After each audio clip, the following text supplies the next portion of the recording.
แก้วกอล์ฟมะเขือยาวแล้วก็กันฉลังแข่งไปรู้สึกจะนำฝ่ายกำลังนำอยู่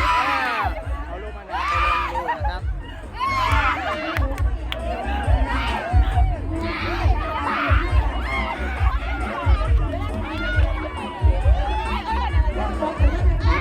คุณแม่เอาได้น้อยโพดมันจะเป็นเยาวชนมันเห็นเพราะได้เป็นโอ้ยน้อยเรามาหน่อยพูดอ่ะเยาวชนเห็นแล้วก็มาเป็นแขกไปแล้วก็น้ำฝายกำลังนำอยู่